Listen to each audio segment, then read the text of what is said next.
বিসমিল্লাহির রহমানির রহিম। সুপ্রিয় দর্শক, সহজ করে আজকের তাওয়া পিৎজা রেসিপিটা শেয়ার করব। আশা করছি ভালো লাগবে, যা খেতে অসাধারণ আর তৈরি করে নেওয়া যায় চটজলদি।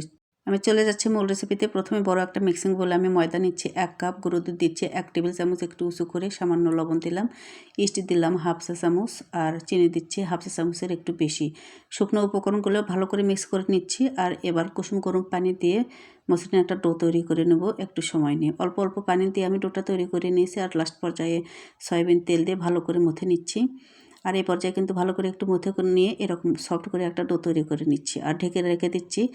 পরবর্তী প্রসেসটা কমপ্লিট করতে করতে রেস্ট পেয়ে যাবে। আমি এখানে চিকেন নিয়েছি হাফ কাপ, লবণ, হলুদ, গরম মশলার গুঁড়া, লাল মরিচের গুঁড়া আর ধনে জিরার গুঁড়া দিচ্ছি, আর সামান্য আদা রসুনের পেস্ট দিচ্ছি, আর সেই সাথে দিয়ে দিচ্ছি সয়া সস। ভালো করে মিক্স করে চিকেনটা প্রসেস করে নিচ্ছি আর রান্না করতে চলে যাচ্ছি। চুলাটা অন করে সয়াবিন তেল নিচ্ছি আর চিকেনটা একেবারে মিডিয়াম হিটে রান্না করে নেব।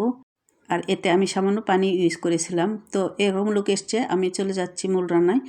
যে প্যানে আমি রান্না করব আগে থেকে একটু অয়েল ব্রাশ করে নিচ্ছি। এবার ডোটা নিয়ে হাত দিয়ে স্পেস করে পুরো তাওয়াতে রুটির মতো বানিয়ে নিচ্ছি, একেবারে চেপে চেপে। আর এরপর কাঁটা চামচের সাহায্যে একটু কেচে নিচ্ছি যাতে রুটিটা ফুলে না ওঠে। এরপর দিয়ে দিচ্ছি টমেটো কেচাপ, ভালো করে সরিয়ে নিচ্ছি। আর উপর থেকে দিয়ে দিচ্ছি মজারেলা চিজ, বেশ কিছু মজারেলা চিজ দিয়ে আমি চিকেনটা দিয়ে দিচ্ছি। তার উপর দিয়ে দিচ্ছি কাঁচামরিচ কুচি, দিয়ে দিচ্ছি পেঁয়াজ কুচি, আর সেই সাথে দিয়ে দিচ্ছি টমেটো কুচি। এখানে আরও কিছু সবজি অ্যাড করা যায় যদি হাতের কাছে থাকে। আর উপর থেকে দিয়ে দিচ্ছি আবারও অনেকটা মজারেলা চিজ, আর দিয়ে দিচ্ছি ক্রাশ করা শুকনো মরিচ, আর এটা হচ্ছে অরেগানো দিয়ে দিচ্ছি কিছুটা, এটা অবশ্যই দিতে হবে। এবার চুলাটা অন করে ভারী একটা তাওয়া বসিয়ে দিলাম। তাওয়াটা একটু হিট করে নিয়ে আমি পিৎজার তাওয়াটা বসিয়ে দিচ্ছি আর ঢাকা দিয়ে রান্না করব 15 থেকে 20 মিনিট মিডিয়াম হিটে। ঢাকনার ছিদ্রটা অবশ্যই বন্ধ করে নিতে হবে। আর 15 মিনিট থেকে 20 মিনিট পরে আমার পিৎজাটা একেবারে ডান, পরিবেশনের জন্য তুলে নিচ্ছি। এবার গরম গরম পরিবেশনের পালা।